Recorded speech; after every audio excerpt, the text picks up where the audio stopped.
So got a question here: how to lose weight, how to get the last bit of body fat off the body. Oh, we can zoom in here. This is in relation to. Oh my god! I just pinched my finger in the back of the tripod. We've got the Kenyan World Record Marathon here. We've got a question here from Mike from Ontario, Canada. Any advice on how to drop weight quickly? I'm running a full marathon on Sunday and wondering how to do a quick and last minute weight cut. I'm not overweight, just want to be the leanest I can be for Sunday. You don't want to lose any weight the week before a marathon. You know, you don't want it because that means you're doing something drastic.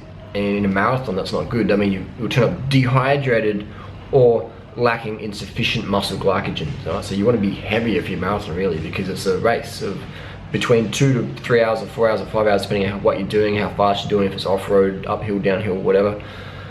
So you just want to be, I mean, if I'm doing a marathon, let's say I wake up and I'm 50 kilos today and I'm going to do a marathon on the weekend, I want to be 51 at least. You know, otherwise you're going to be going a bit dehydrated. You don't need to turn up 49. You don't lose a kilo in a week, you know, before a marathon, because it means you're going to be dehydrated. Right? So you don't want to do that. You want to be probably a little bit heavier, a little bit hydrated up, because it's a marathon, it's not a 5K race. So again, it's like, weight isn't that important. What's important is just going full gas, pushing hard, you know. Because look at these Kenyan runners. And they're all lean, but they vary in body weight. There's probably 15, 20 kilos between the 70 kilo guys and the 50 kilo guys. There's 70 kilo Kenyan marathoners out there. Not many, but they're out there, and they're running 210, 215, 205. So, you know, look at Paul Turgut and stuff versus Gabor Selesi. You know, look at that, Turgut versus Gabor Selesi. There's at least 10 kilos there. All right, look at who's that full netty guy, Chris Solinsky. He was like 73 kilos running sub 27 or something, you know, sub 28. First white person to do that. So maybe first American. Anyway, so weight doesn't matter that much. You're lean enough. Focus on smashing it harder. Focus on eating more carbohydrates so you never bonk. So you just go fucking full gas. And focus on drinking enough water so you never dehydrate. So you got the blood plasma sufficient. You want to focus on red blood cell volume, muscle sugars, and hydration. All right. And I've done my marathons and cushion shoes. You want to have heavy cushion shoes. You don't want to have these super lightweight racing flats that bash your legs up. You want to have something like an Ultra Paradigm 4 or Ultra Olympus. You know, I ran my fastest ever marathon, 247, 248 on 10 miles a week, but I had Ultra Olympus on there. Ultra Olympus, they're like max cushion shoe. So that's my tip there, is don't do anything, change your diet up before the marathon, because it can be too much. Even, you know, I mean, I recommend doing things, you know, in training versus race day. You know, the week, you're a few days away. So this is too soon to change up stuff that much. Yeah, I've done stuff like that before, but I would recommend you want to have it in training so you know how it feels, all right, on race day. So there you go, that's my tip there, is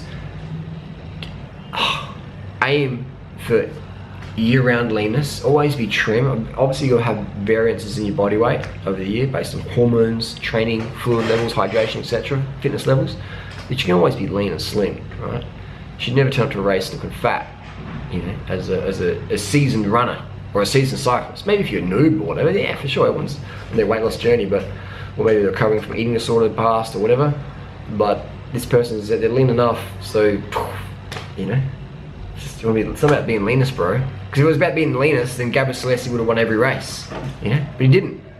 Paul Turgut often beat him, and he was like 10, 15 kilos heavier. Rob Di Castella, he wasn't skinny, he was thick. Maybe had back. So you look at Rob Di Castella, man, legs like tree trunks. He wasn't lean, he was slim, but he wasn't like a Kenyan. There's some of these Kenyans out there, and again, some Kenyans are a bit bigger than others. And same with the women's. Paula Radcliffe isn't 45 kilos. There's 40 kilos, 40 kilo girls out there. They haven't beaten Paula Radcliffe's time yet, have they? So weight doesn't matter as much as you think as a runner. And same with the cycling, yeah? I mean, it matters, but it doesn't matter, right? So what matters is pushing hard. People don't lose running races because they're a bit heavy. They lose it because they didn't think, had the right mental thoughts, they didn't have that meditation, relaxed focus during the race, they didn't drink enough water, or be carved up enough, especially the marathon, right? 5K, yeah, you can be a little bit dehydrated. It depends how fast you're running, but marathon, you can't hide the marathon. Dehydration, muscle glycogen depletion will be exposed very, very soon. That's why I laugh at these keto marathoners. It's like, I put out a $50,000 challenge years ago. No one's ever taken it up yet. No one ever will. $50,000 if you can beat Durianrider in a marathon, or one of us high carb vegan runners in a marathon, and you have to be in ketosis. 50 grand if you can do it, I'll pay on my tab. Anyway, hopefully that helps, Mike. My tip would be keep doing what you're doing, and don't even change your shoes, you know, because they might throw out your whole running style. But I would recommend next marathon, get some Ultra Paradigms, they're fucking gun shoe, or even Ultra Escalante. Try those shoes on. That's what I recommend for the marathon, nice cushion shoes.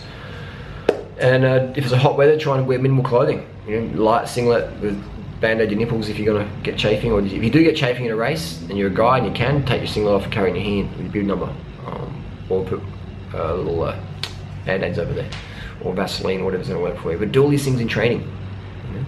It's not about leanest, it's about who's the fastest. Focus always on speed.